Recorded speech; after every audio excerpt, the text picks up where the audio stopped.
Mister Zia, اچانک مجھے اپنی پشت سے ایک مردانہ آواز سنائی دی۔ میں نے دھیرے سے پلٹ کر دیکھا، وہ ڈاکٹر عرفان تھے۔ مجھ پر نگاہ پڑتے ہی ان کے چہرے کے عضلات تن گئے، ان کی آنکھوں میں حیرت اور دہشت موچیں مارنے لگی۔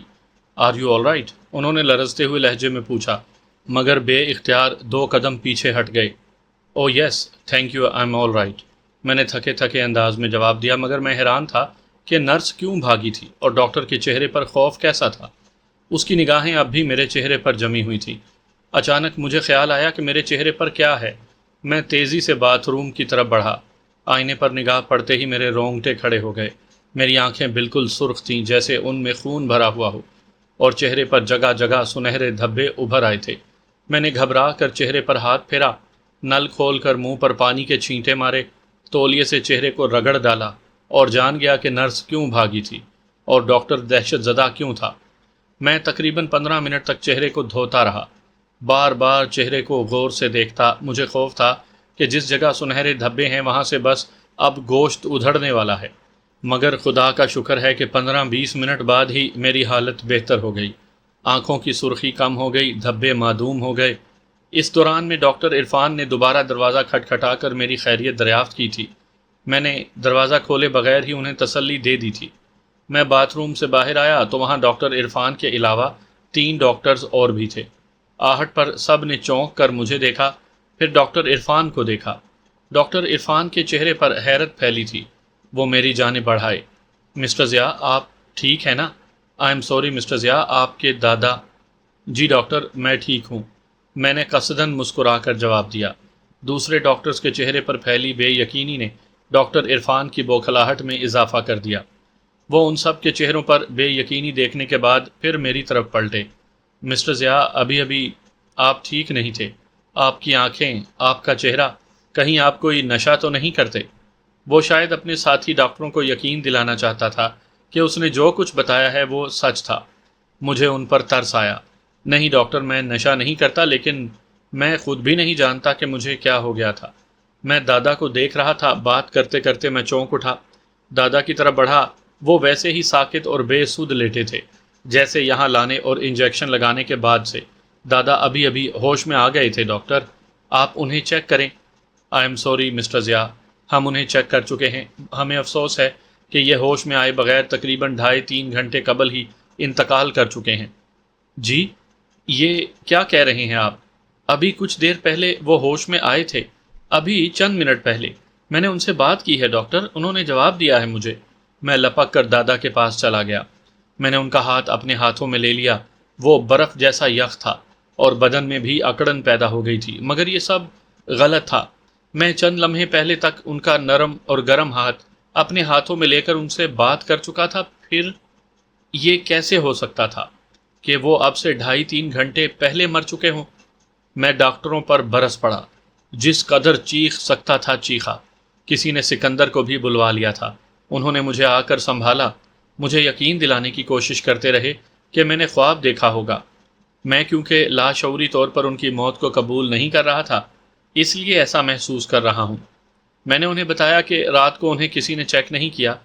اس پر مجھے دادا کی فائل چیک کروائی گئی کہ اب سے 3 گھنٹے قبل اسٹاف نرس نے آ کر انہیں چیک کیا ہے، ایک انجیکشن دیا ہے، ان کا ٹیمپریچر لیا ہے۔ سب کا اندراج ان کی کیس ہسٹری فائل پر تھا۔ میں مصر تھا کہ اس وقت پورا ہسپتال سنسان تھا، دور دور تک وہاں کوئی نہیں تھا۔ کمرے میں کوئی نہیں آیا، میں مسلسل کمرے میں تھا، انتظار کر رہا تھا، بلکہ سویرے ہی سے میں نے ڈیوٹی روم کے چکر لگا ڈالے کہ ڈاکٹر دادا کو چیک کر لے، مگر ہر بار نرس نے کہا کہ میں کمرے میں ہی ڈاکٹر کا انتظار کروں۔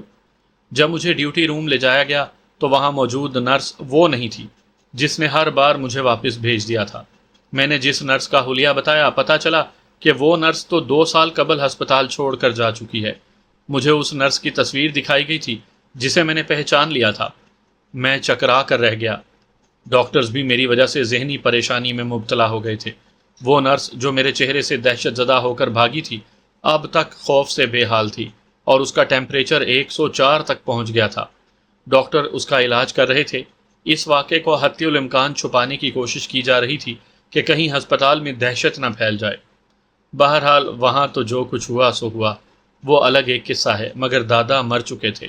میں ضروری کارروائی کے بعد انہیں گھر لے جانے کی تیاری کر ہی رہا تھا کہ گھر سے وہاب چاچو، منع دادا اور طاہر بھائی چائے اور کھانا وغیرہ لے کر پہنچ گئے۔ اس خبر نے ان سب پر سکتہ طاری کر دیا۔ میری حالت الگ تباہ ہو رہی تھی۔ اب مجھے بخار بھی ہو چکا تھا، بدن میں ایسا درد تھا کہ پورا بدن شل ہوا محسوس ہو رہا تھا۔ منع دادا، وہاب چاچو اور طاہر بھائی نہ ہوتے تو شاید میں میت لے جانے کے قابل بھی نہ ہوتا۔ وہ لوگ نہیں تھے تو میں خود پر کسی حد تک قابو پانے کی کوشش کر رہا تھا، مگر ان تینوں کی آمد نے مجھے بالکل نڈھال کر دیا۔ مجھے نہیں معلوم کہ میت کس طرح اور کب گھر لائی گئی، گھر والوں کا کیا حال ہوا، کب تدفین ہوئی، مجھے قطعی ہوش نہیں تھا، بلکہ بعد میں پتہ چلا کہ گھر کے آدھے افراد میری تیمارداری میں لگے ہوئے تھے۔ مجھے خطرناک درجے کا بخار چڑھا تھا، میرے پورے بدن پر سرخ اور سفید دھبوں کا جال سا بن گیا تھا۔ میرے پلنگ کے نیچے اور دائیں بائیں برف کی سلیں رکھی گئی تھیں۔ مجھے ہسپتال بھی لے جایا گیا تھا، مگر ڈاکٹرز نے ہسپتال میں داخل کرنے کے بجائے مجھے گھر پر ہی رکھنے کا مشورہ دیا۔ ان ڈاکٹرز میں ڈاکٹر عرفان اور ڈاکٹر سکندر پیش تھے۔ میں جانتا ہوں کہ انہوں نے ایسا کیوں کہا ہوگا۔ بہرحال وہ دونوں صبح شام گھر پر ڈیوٹی دے رہے تھے۔ منع دادا نے بمبئی سے اپنے ایک دوست ڈاکٹر کو فون کر کے مشورہ کیا، بلکہ درخواست کی تھی کہ وہ ان کے خرچے پر بمبئی سے دہلی آ جائیں، مگر انہوں نے معذرت کر لی تھی، اور کیونکہ وہ منع دادا کے دوست تھے اس لیے انہوں نے ڈاکٹر سکندر اور ڈاکٹر عرفان سے میری کیفیت پر تفصیلی بات چیت کر کے انہیں ہدایات بھی دی تھی۔ دہلی کے بڑے بڑے ڈاکٹرز بلوائے گئے تھے۔ لوگ دادا کی موت کے صدمے سے نکل کر میری پریشانی میں گرفتار ہو گئے تھے۔ اماں نے رضا بھائی کو بمبئی سے بلوا لیا تھا۔ شجاع بھائی کو ٹیلی گرام دے کر دادا کی موت اور میری بیماری کے بارے میں آگاہ کر دیا گیا تھا۔ وہ ہر 2-3 روز بعد فون کر رہے تھے۔ میں 15 روز تک صاحب فراش رہا۔ ان 15 روز کی کمزوری نے میرے جسم کا سارا خون نچوڑ لیا تھا۔ میں جب ذرا ہوش میں آتا، مجھے دادا کی آنکھوں میں پھیلا صحرا دکھائی دینے لگتا۔ ابا کی کربناک چیخیں میرے پورے وجود کو جھنجھوڑنے لگتی، اور خوف زہریلے بچھو کی طرح میرے دماغ میں اپنے پنجے گاڑ کر بیٹھ جاتا۔ میرا کم ہوتا درجہ حرارت پھر بڑھنے لگتا، اور میں پھر ہوش و حواس کھو دیتا۔ یہ کیفیت مسلسل طاری تھی۔ ایک روز میں ذرا سا ہوش میں آیا تھا کہ عصمت آپا میرا والٹ لے کر میرے قریب آ گئیں اور بولی، ضیاء جی، اپنے آفس کا نمبر دے دو، مجھے بتاؤ کون سا ہے، رضا بھائی وہاں جا کر اطلاع کریں گے، اتنے روز سے تم آفس نہیں گئے ہو، ایڈریس بھی بتا دو۔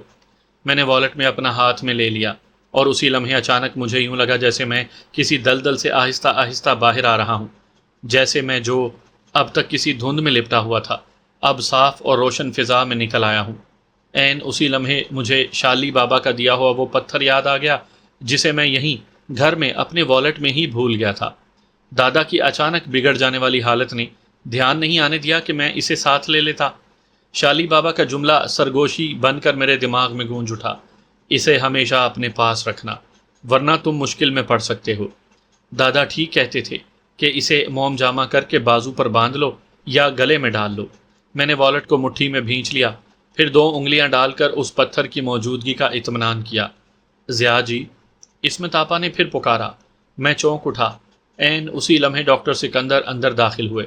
میرے چہرے پر نگاہ پڑتے ہی ان کے ہونٹوں پر مسکراہٹ آ گئی۔ ارے ماشاءاللہ، آج تو آپ بہت بہتر دکھائی دے رہے ہیں۔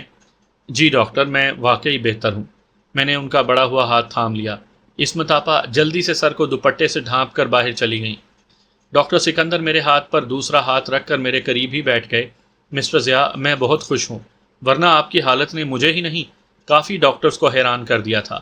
آج تو میں یہ سوچ کر آیا تھا کہ آپ کا ٹیمپریچر نارمل نہ ہوا تو بمبئی لے جانے کا مشورہ دوں گا۔ دہلی کے ہم تمام ہی ڈاکٹر سے آپ کا کیس ڈسکس کر چکے ہیں۔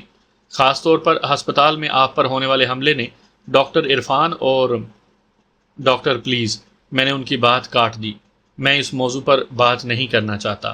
وہ حالت آپ کے لیے انہونی اور حیرت انگیز ہو سکتی ہے، مگر میرے لیے نہیں۔ ہاں، کچھ باتیں مجھے آپ کے منع دادا سے پتہ چلی ہیں۔ کافی عرصہ پہلے میں نے میرٹھ اور یہاں کے مقامی اخبارات میں آپ کے گھر ہونے والے حادثات کے بارے میں پڑھا بھی تھا۔ اب پتہ چلا کہ وہ واقعات آپ لوگوں سے متعلق تھے، تو میں نے چاہا کہ میں مکمل معلومات حاصل کر لوں۔ آپ اس چکر میں نہ پڑیں تو اچھا ہے۔ مجھے پیش آنے والے تجربات بہت تلخ رہے ہیں۔ میں کبھی نہیں چاہوں گا کہ کسی اور کو بھی کوئی نقصان پہنچے۔ میں نے 2 ٹوک انداز میں جواب دیا۔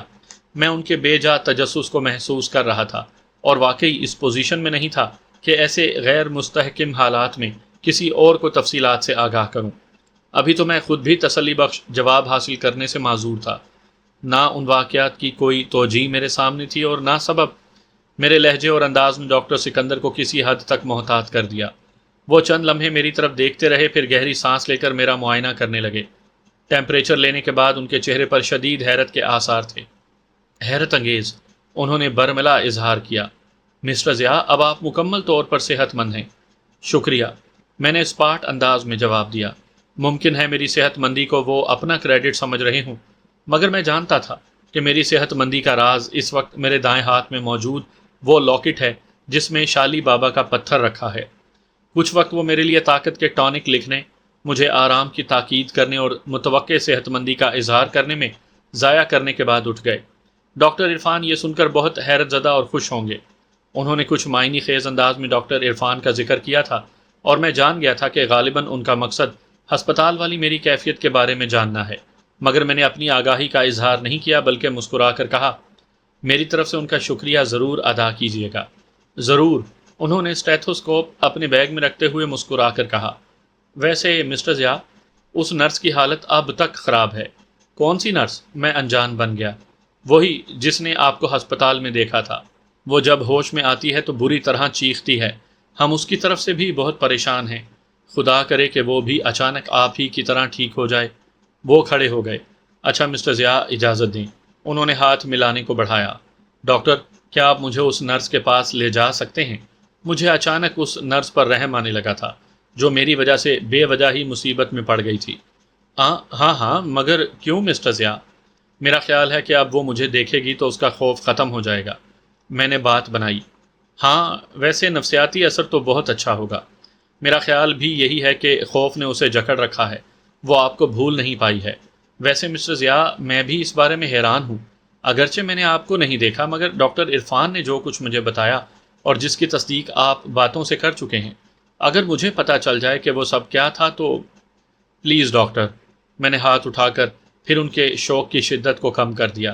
مجھے اس نرس سے ہمدردی ہے، میں نہیں چاہتا کہ اسے کوئی نقصان پہنچے۔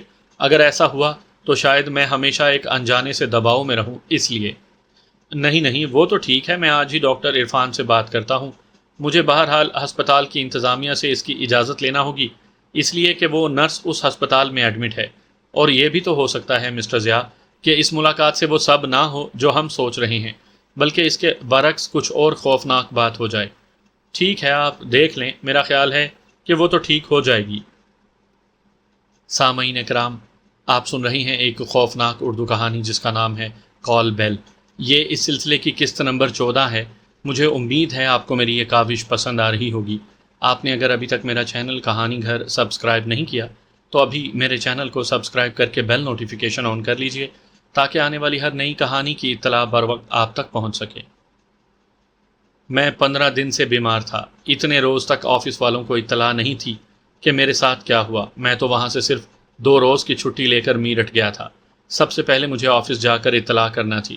میں نے جانے کا ارادہ ظاہر کیا تو رضا بھائی نے مجھے سختی سے منع کر دیا اور کہا کہ وہ کل صبح خود وہاں جا کر مزید چھٹی لے لیں گے، مگر جو اسائنمنٹ میرے پاس تھے انہیں مکمل کر کے دینا میری آفس کی ذمہ داری تھی۔ میں نے انہیں بتایا کہ میں اب بالکل ٹھیک ہوں، اس لیے خود جا کر مزید چھٹی لے سکتا ہوں۔ میرے اصرار پر وہ خاموش ہو گئے، مگر انہوں نے کہہ دیا کہ مجھے ضرور چھٹی لینی چاہیے، اس لیے کہ میں بہت کمزور ہوں۔ یہ بات درست بھی تھی، گو میں اپنے اندر سے اپنے آپ کو بہتر اور قطعی صحت مند محسوس کر رہا تھا، مگر بظاہر کمزوری بہت زیادہ تھی۔ چہرہ زرد تھا، آنکھیں اندر کو دھنسی ہوئی محسوس ہونے لگی تھیں اور رخساروں کی ہڈیاں ابھر آئی تھیں۔ دادی کی کمی بہت شدت سے محسوس ہونے لگی تھی، بالخصوص جب میری نگاہ دادی پر پڑتی تو بہت افسوس ہوتا۔ چچی صاحب اب دن رات ان کی خدمت میں لگی رہتی تھی۔ انہوں نے اپنوں کی خدمت کرنے کے بعد جو پھل پایا تھا اس نے دادی کی قدر سکھا دی تھی۔ رضا بھائی اگلے روز ہی بمبئی چلے گئے۔ ان کے جانے کے بعد کچھ دنوں کو ناصر چچا اور طیب بھی آ گئے۔ طیب بڑا خوبصورت جوان نکلا تھا، جن سے مخالف کے لیے اس میں مقناطیسی کشش تھی، جس کا اس نے بہت زیادہ بلکہ ناجائز حد تک فائدہ اٹھایا اور کبھی اپنی کارستانیوں کو سنانے میں ہچکچایا بھی نہیں۔ وہ اکثر مجھے سر سے پیر تک دیکھ کر ٹھنڈی آہ بھرتا اور کہتا، ضیاء، تمہیں خدا نے بڑی سحر انگیز شخصیت دی ہے۔ اگر میں تمہارے جیسا ہوتا تو اس دنیا میں طوفان اٹھا دیتا۔ تو اور تم کیا کر رہے ہو؟ میں نے طنزاً کہا۔ نہیں یار، وہ افسردہ ہو جاتا۔ میں ایک خاص قسم کی عورت کی بھرپور توجہ چاہتا ہوں۔ جادوگرنی ہوتی ہے وہ عورت، مگر پتہ نہیں کیوں وہ الجھ کر خاموش ہو گیا۔ میرا خیال ہے کہ ہر قسم کی عورت جادوگرنی ہوتی ہے، میں نے اسے ٹالنے کے لیے کہا۔ میں چاہتا تھا کہ وہ موضوع تبدیل کر دے۔ ویسے جس خاص قسم کی عورت کی تمہیں تلاش ہے، اگر اس کی کچھ تفصیل مجھے بتا دو گے تو میں اس کی تلاش میں کسی کام ضرور آؤں گا۔ مجھے اکثر اونگی بونگی عورتیں ٹکرتی رہتی ہیں۔ نہیں، تلاش کی ضرورت نہیں، ایسی کم از کم 2 عورتیں میری نگاہ میں ہیں۔ وہ ایک دم پہلو بدل کر پرجوش انداز میں بولا۔ پھر قباحت کیا ہے؟ تم یہاں کیوں چلے آئے؟ وہیں کوشش کرتے۔ یہی تو رونا ہے کہ ایسی عورتیں جن کی قربت کی خواہش مجھے دیوانہ بنا دیتی ہے میری طرف دیکھتی بھی نہیں۔ آخر ان کا بھی تو کوئی ذوق ہوگا، میں نے ہنس کر کہا۔ لیکن ضیاء، مجھے محسوس ہوتا ہے کہ اگر میں ان عورتوں کا قرب نہیں پا سکا تو فنا ہو جاؤں گا۔ وہ خلاؤں میں دیکھتا ہوا بولا، یوں جیسے وہاں اس عورت کا پیکر ہو۔ تم قرب پا کر بھی فنا ہو جاؤ گے؟ تم مذاق کر رہے ہو؟ اور وہ جھنجھلا گیا۔ میں حقیقت بیان کر رہا ہوں، اور تم؟ میں نے بالکل اسی انداز میں جواب دیا۔ تم بہت بد ذوق ہو، اس نے میرے متعلق فیصلہ دیا۔ ہر پریکٹیکل آدمی بد ذوق ہو سکتا ہے ضیاء، تم میں یقیناً وہ خوبی ہے کہ ان جیسی عورتوں کو دیوانہ بنا دو۔ وہ پھر میرے لہجے اور انداز کو فراموش کر بیٹھا۔ میں تقریب پسند نہیں کرتا۔ اگر تم صرف ایک بار میرے ساتھ چلو تو میں اپنے مقصد میں کامیاب ہو سکتا ہوں۔ وہ ایک ہاتھ کی مٹھی دوسری ہاتھ کی ہتھیلی پر مار کر پر یقین انداز میں بولا، تم نے مجھے بے وقوف کیوں سمجھ لیا ہے؟ ضیاء پلیز، میری خاطر۔ وہ منت سماجت پر اتر آیا۔ میں کسی کی خاطر بھی بے وقوف بننے کو تیار نہیں، اور اب تم جاؤ۔ نہایت ہی غیر دلچسپ باتیں کرتے ہو۔ تم بچپن میں بھی ایسے ہی تھے۔ چچا صاحب کی موت پر صرف اس لیے خوش تھے کہ تمہیں ان پر اسرار حالت میں ہمارے ہاں آنے کا موقع مل گیا تھا۔ میں اسی دن تمہیں جان پایا تھا۔ میں نے دل میں کچھ رکھے بغیر کہہ دیا، او بچہ تھا میں، لیکن پر اسراریت پر اب بھی جان دیتا ہوں۔ وہ عورتیں مجھے اسی لیے اچھی لگتی ہیں کہ ان میں ایک عجیب سی پر اسراریت ہوتی ہے۔ پر اسراریت واقعی جان لے لیتی ہے، میں نے اسے تنبیہ کی۔ پرواہ نہیں، دیکھ لینا، میں ایسی ہی کسی پر اسراریت کا شکار ہو جاؤں گا، اور اگر وہ پر اسراریت مجسم عورت ہو تو کیا کہنا؟ یہ تو پاگل ہے، میں نے مکمل سنجیدگی سے مان لیا، مگر اس سے کچھ نہیں کہا۔ اسے دادا کی موت کی بھی پرواہ نہیں تھی۔ اس نے سب سے پہلے آتے ہی یہ پوچھا تھا کہ موت نارمل ہوئی تھی یا چچا صاحب وغیرہ کی طرح، اور تکلیف دہ بات تو یہ تھی کہ یہ سوال اس نے دادی سے کیا تھا۔ بجائے وہ تعزیت کرنے کے، ہر ایک سے یہی کھوج رہا تھا کہ واقعہ پر اسرار تو نہیں تھا۔ اگر وہ جانتا کہ پر اسراریت کیا ہوتی ہے تو یقیناً اس کی گھگی بن گئی ہوتی۔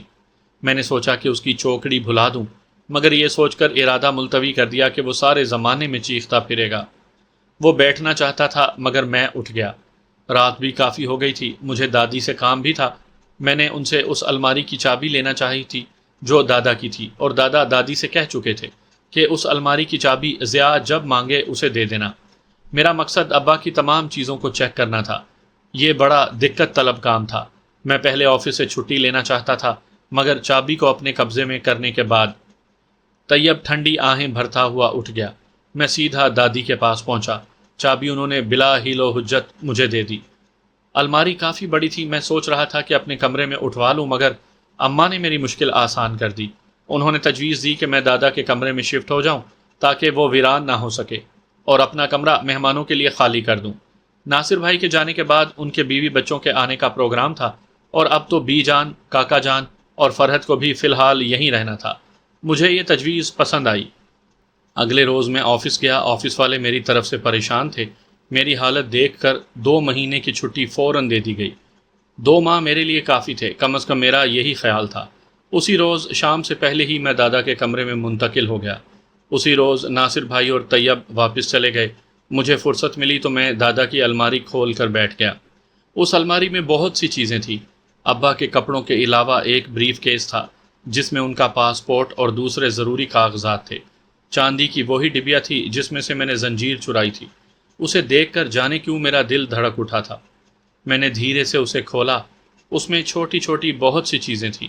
میں نے اسے بستر پر الٹ دیا، اور پھر جیسے مجھے سانپ سونگھ گیا۔ دل بند ہوتا ہوا محسوس ہوا۔ شالی بابا کا دیا ہوا سیاہ چپٹا پتھر میرے عین سامنے پڑا تھا۔ میں نے گھبرا کر اپنی جیب سے اپنا والٹ نکالا، میرے ہاتھ کانپ رہے تھے۔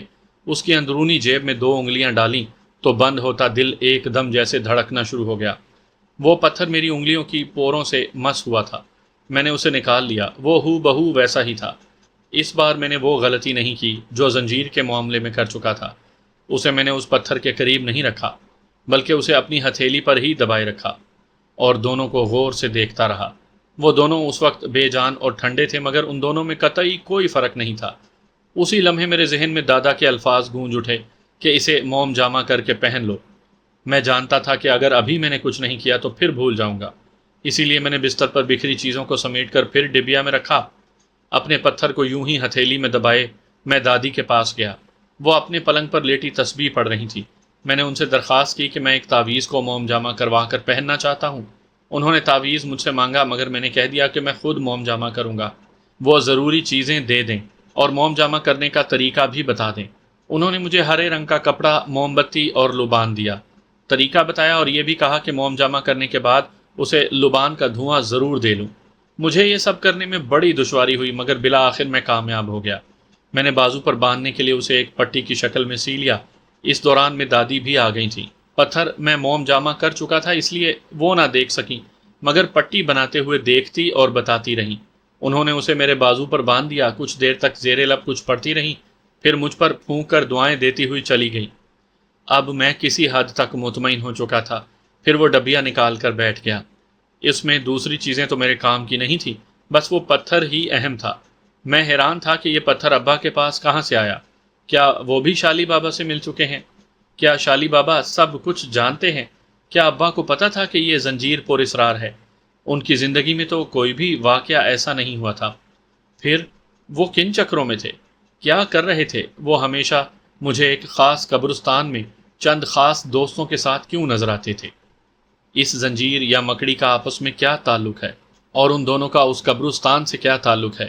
یہ سب باتیں تو اب تک سمجھ میں نہیں آئی تھی، پھر اس وقت سوچنے اور الجھنے سے کیا ہو جاتا۔ سو میں سب کچھ بھول بھال کر اس بریف کیس کو کھول کر بیٹھ گیا۔